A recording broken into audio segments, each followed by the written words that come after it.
Hello, my name is Mark Douglas, and I'm the author of The Disciplined Trader and Trading in the Zone.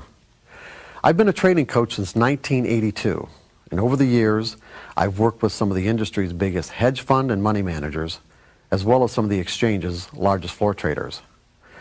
I know that all of you want to experience consistent results from your trading. In other words, you want to be able to generate an income you can rely on.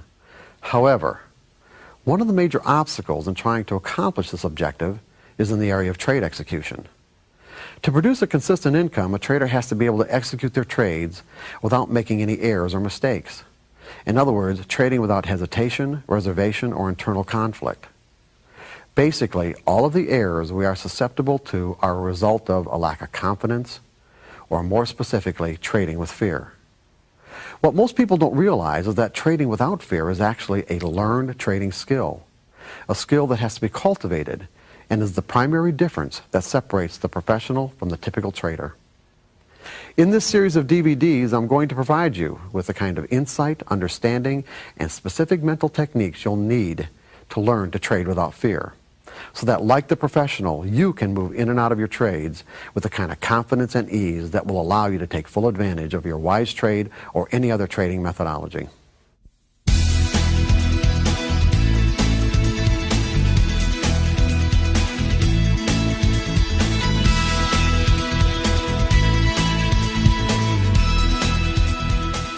Hey, hello. Yeah, good morning. And also, too, how many people came from the West Coast or in the West Coast time zone? Yeah, it's like the wise trade people picked me up at 6:30 in the morning, which was 4:30 in the morning for me. So when I say that, when I say this, we're here for you, and to ignore the cameras, ignore the environment, I really mean that. But at the same time, I want you guys to help me a little bit, okay? It might take me a little bit, to get going, because I'm not used to doing presentations at 6:30 in the morning my time or 7 o'clock in the morning my time. But anyway, what we're going to do is we're going to go through the process of learning how to think like a professional trader. Why would we want to learn how to think like a professional? Anybody got any ideas? What's that? Make some money. Make some money. But you don't have to think like a professional to make money, do you? What does it even imply? What does it imply to think like a professional trader? I mean, let me ask you this. How many you guys have, I don't know what your trading experience has been in terms of the number of years you've been at it, or kind of give me an idea of the demographics here of the audience. I mean, how many people have been trading for more than 2 or 3 years? Most everybody? Then less than 2 years? Kind of new people? Oh, okay. So we've got about half and half. What would it mean to you guys to say, well, let's think like a professional trader? Then you're not thinking like an amateur. What's that? Not thinking like an amateur. Okay, that's good. But what are the implications of the difference between a professional and an amateur? Right, consistency. Consistency. There you go. You see, you're at my Houston workshop, right? Yeah, consistency. Exactly. In other words, what that would imply is that if I'm a professional trader, in other words, if I've aspired to be a professional, one of the implications would be that I can make consistent money, because if I'm trading in the mode of a professional, I could be a hedge fund manager, a professional hedger working for trading companies, or just having a full-time job as a trader where my income, my sole income, is derived as a trader. And to be in that kind of a position, or to be in a position where other people are going to give you their money or give you their assets to be able to, make money for them, it would certainly imply that you can make consistent money. That there's a way for you to, let's say, create an equity curve that looks, something like this. Isn't that right? Are you going to give your money to somebody with an equity curve that looks like that? I'm not saying that people don't do it, and I'm not saying that it doesn't happen. But I'm saying that if I've aspired to be a professional trader, It means that I must have learned something that's different than the people who can't do this. There must be something about the way that I approach trading that allows me to do that. And believe me, there is. There's a lot. What's that? Cool. Yeah, cool.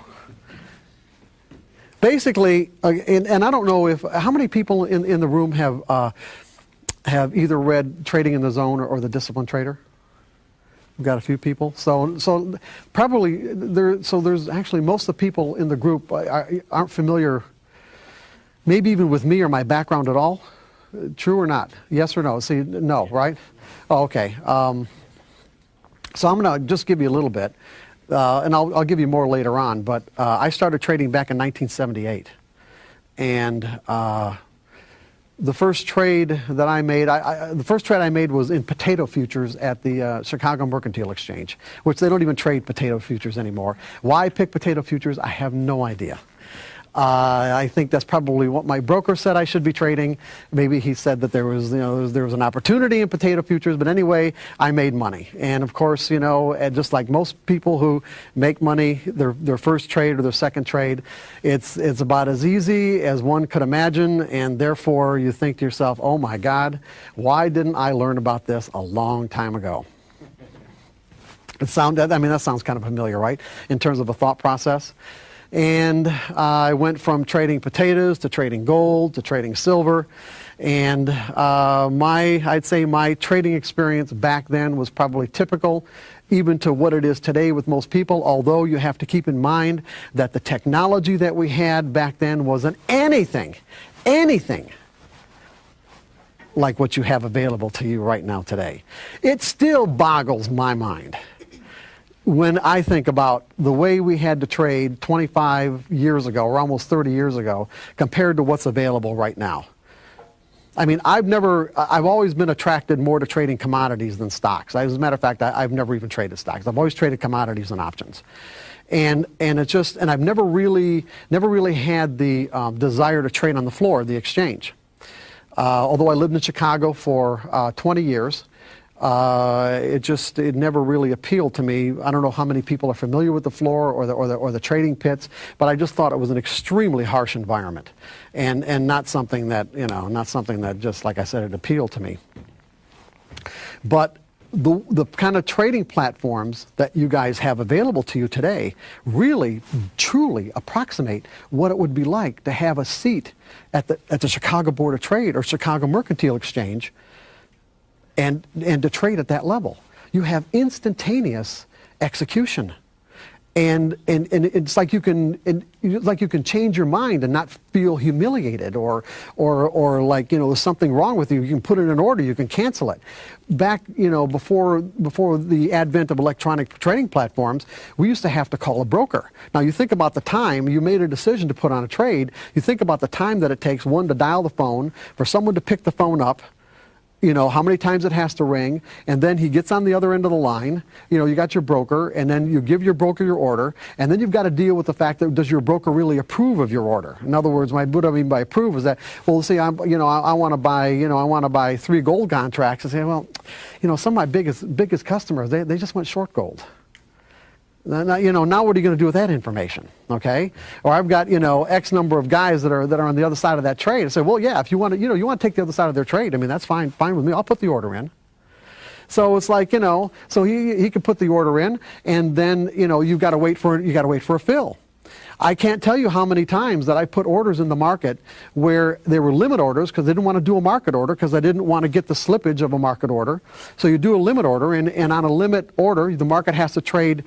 To be guaranteed to fill, the market has to trade through your price, does it not? How many times has the market traded to your price, okay, just right to your price on a buy order and reversed, and you didn't get filled? That's very possible. The problem when you're doing it with a broker over the phone is that order goes into the pit. It goes to an executing broker in the pit itself. So you've got a runner, and the order got to go back to the runner, back to the phone bank, back to the broker, and the broker calls you with a fill. You're talking several minutes. Now, what if you're in a situation in a fast market where the market actually hit your price? You may have gotten filled, but you really don't know. You don't want to put a stop in the market because you don't even know if you're in or not. And the market's screaming, let's say, even in your favor, and you'd like to take profits, but you still haven't gotten your fill back yet. You don't even know if you're in the market. This is the kind of stuff we had to deal with all the time. All the time. It was a completely different world. Not only that, the only information that we had available to us was open, high, low, and close. That was it. Open, high, low, and close bars. And we used to have to get those unless we talked to our broker and pestered them, X number of times a day. You get it through the Wall Street Journal. We used to have to keep our own daily charts. Intraday stuff was just like non-existent. So anyway, I started trading like that. I went through, I don't even remember what my first trading account was. I think it was around $20,000. I lost all of that, and then, saved up some money and opened up another one for around 15, lost all of that, and then went to another broker, and I'm thinking this guy doesn't know what he's doing, and I'll find somebody who does. And then this is what really, this is probably the reason I'm even standing here today, was this particular trade, because this particular trade, it had a profound impact on me in terms of how it changed my life and what I was willing to do to find out what this was all about. To find out really what does it take to be a consistently successful trader? What does it take to really be able to earn an income as a trader? I was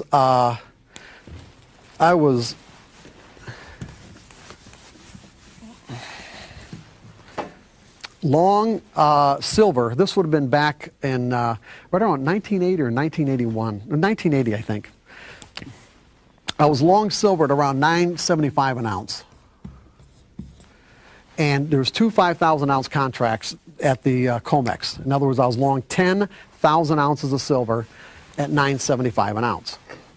And right after I got into the market dropped about 20 cents on me to about $9.55.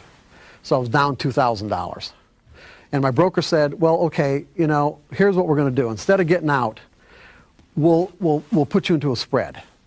And so what we'll do is you're long 10,000 ounces of silver in New York. We'll go short 10,000 ounces of silver in Chicago, because you could trade Chicago silver at the Chicago Board of Trade. Everybody with me on this? Just want to make sure that you guys are all with, even though I know many of you are stock traders, the concept is the same, okay? So I'm long 10,000 at $9.75. He puts me short 10,000 at $9.55 in Chicago. So I've got this spread going on. And then he said, well, when the market goes back in your favor, we'll just take the short leg of the spread off. Now, keep in mind, back then, you guys are. What do you typically pay for commissions, even in commodities, or even I don't know what you pay for stocks, but typically the average commission is about $4 to $5 a round turn, right? That's what you'd expect to pay. No, what are you paying? Less? No, more. More? Round turn? Wow, really? I got the lowest. Well, you're in the Dow. You're in the Dow Mini. What are you paying for the Dow Mini? 11. 11. Oh, that's as low as I could. It started at like 30. Oh, okay. Well, anyway, then 11. 89 back in the day. Oh, okay. Well, back then, back in the 80s, we were. How much do you think we were paying back then? Come on, give me a guess. Come on, guess. What? Yeah, 125. How's 125 a round turn? Yeah. Per contract. Yeah. So in other words, for me to put this trade on cost me $250. Okay. When he put this one on right here, it cost me another $250.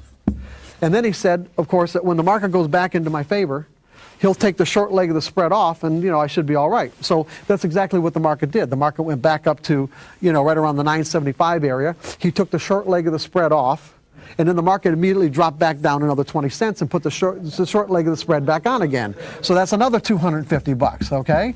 Plus, he just locked in. When he took this off, First of all, he locked in a $2,000 loss by putting this trade on. When the market went back up to 975 and he took this off, he locked in another $2,000 loss. And then when it went back down again, he put it back on and locked in another $2,000 loss. Now I'm down $6,750. Okay? And then, of course, it happened 2 or 3 more times. Now, from the market's perspective, all the markets, the silver market's just in a trading range. That's all it is. It's just in a trading range. But I didn't know how to read chart patterns at the time and didn't really understand what was going on. I was just listening to him. And so what he was doing was just taking advantage of the fact that it was going back and forth between support and resistance and generating commissions for himself, okay? That was it. That's basically, he was just turning my account. But that's not the story, okay? That's happened to a lot of people. Of course, it happens less now because we're all responsible for the trades that we put on. All we have to do is click the mouse button, and it's not that much money. But here's the story: is that as these losses are mounting, okay, and I can't sleep and getting real stressed out. You know, I wake up one morning and I thought, you know what, this is it. I just can't take this anymore. I just can't take it. And so, you know, when I got to work, I called them and I said, you know what, just get out of the whole damn thing. I just can't do this. So just liquidate the position. Does anybody remember the Hunt Brothers silver debacle?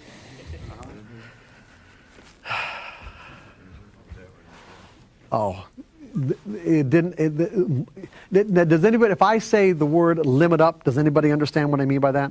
Okay, the exchanges will impose artificial price limits of how much a commodity, or even a stock for that matter, can fluctuate in any given day before they stop trading. So we don't have these kinds of moves too much anymore. But back in the 80s, limit moves were really quite common. They really were. In other words, what would happen is this: is that if the market went up, let's say, I think in silver it was 50 cents. I don't remember exactly what it was, but if the market went up by 50 cents, they would actually stop trading. Meaning, if the market was bid up to, let's say, in this case, $10.25, trading would stop. In essence, what this means is that at 10.25. There were no people, there wasn't anybody in the world, this is important for later on. There wasn't one person in the world who was willing to sell silver at 10.25 if it was a limit move. Not one person. And so what happens is that the price will go up seeking to find who will actually sell. So what the exchanges didn't want is there to be this huge fluctuation all in one day. There might have been sellers at 10.26, or there might have been sellers at $11, but you don't know that because the exchange says we're going to stop trading at 10.25. You guys with me on this? Okay?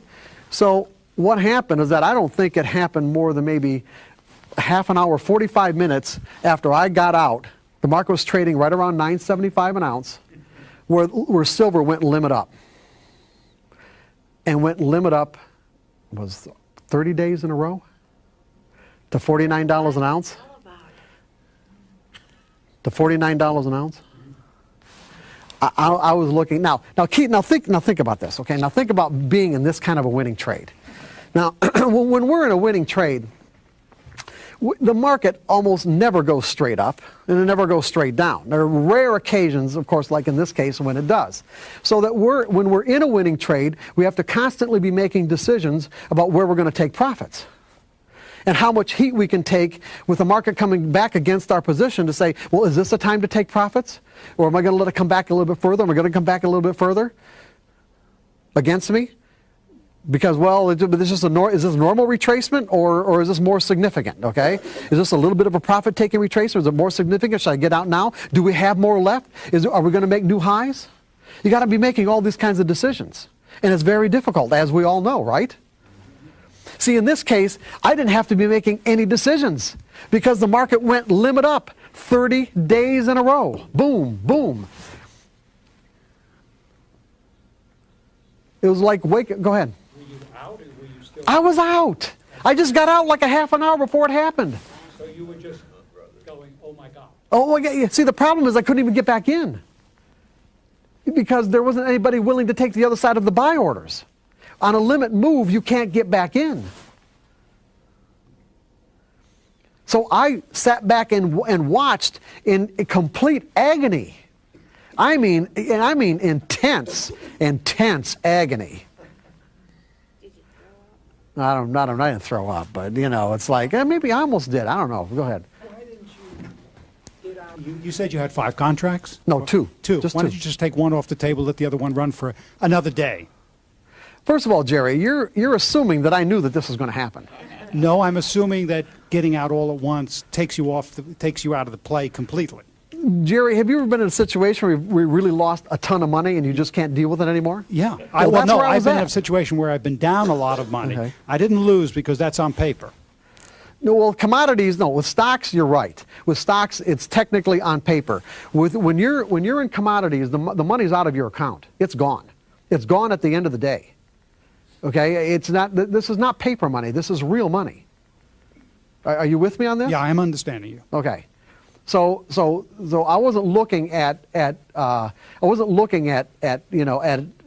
I said, paper losses. The money was out of my account, so I'd had enough. I couldn't take it anymore. So when you think about it in that context, when you just made up your mind that I just can't deal with this anymore, it doesn't even occur to you to get out in stages. Why would I get out in stages when I've already gone through a week and a half of this back and forth, and and it's virtually wiped out my account?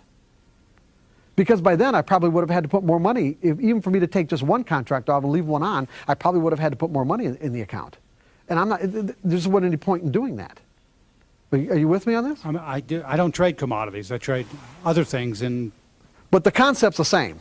except it doesn't come out of my. It's, as you said, it's a paper trade. Yeah, you already own. You own stock. You own an asset. I don't know. And if you want to hold on to that asset until it goes down to zero, that's fine. Okay, your money is not flowing. In a sense, money's flowing out of your account, but not in the same way it is with a commodity. No. Okay, I have to pay that money right now. You're just losing the value of an asset. I actually have to pay that money, and it comes out every single day.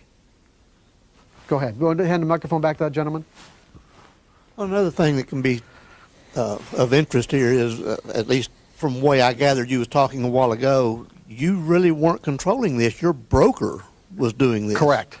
So even if you had wanted to get out in stages, your broker was doing it, saying, hey, here's what I'm doing to you in this case. Yeah, pretty much. Yeah, it's like I wasn't really in control of the situation because I didn't know what I was doing.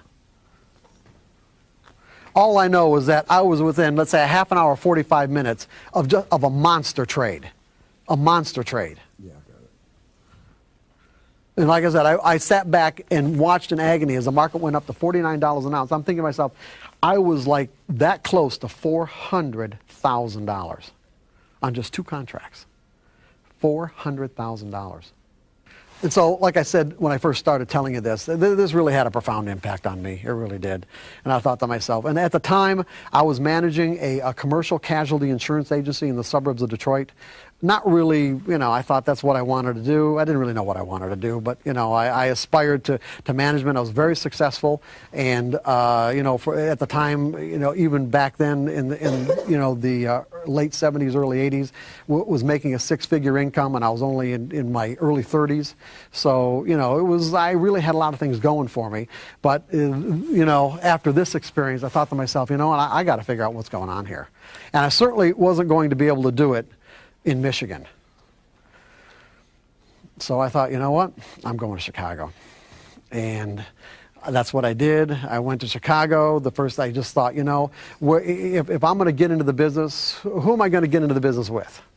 Well, back then there was Merrill Lynch, there's Dean Witter, Smith Barney, and I thought, who are you going to pick? You pick Merrill Lynch, right? Okay, so I went over to the Chicago Board of Trade. They have an office right there, and right on the second floor of the Chicago Board of Trade. And they just so happened they had 3 openings for trainee brokers, and they had over 1,000 people applying for it. So how am I gonna be one of those 3 people? I thought, well, you know what? I went back home. I went to one of the bigger Merrill Lynch offices in the Detroit area, and I went through the whole employment process to familiarize myself with what it is that they required to get a job. And this is what I think got me that job at the Board of Trade. is that they had an aptitude test, and there's a multi-page application. But on the back of the application, they had a square like this, you know, and they wanted spontaneously, while you're in the, you know, while you're filling this application out, spontaneously what they wanted you to do was to write like a little mini essay about some philosophical question. Before I went to the Board of Trade and actually filled out that application, I spent 2 weeks agonizing over every word, just to make sure every word of that 2 or 3 paragraphs that I wrote down was completely perfect. So that when I took the app, I wrote down exactly what I'd worked on. And I can imagine why they hired me, because if he thought that I wrote that spontaneously in the moment, thought, hey, this guy, we got to have this guy here. We got to have this guy. Okay, so I did. I got the job.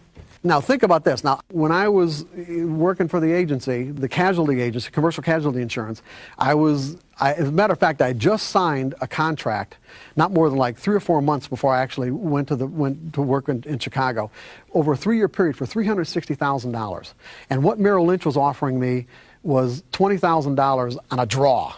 Okay, in other words, it was a, you know, they're going to give me $20,000, but it's a draw. I mean, I got to pay it back based on commissions.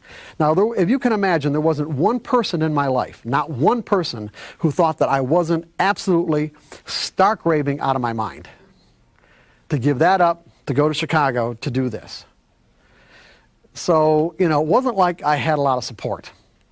You know, and it wasn't like I wasn't catching a lot of grief from everybody that I knew about what it was that I was doing.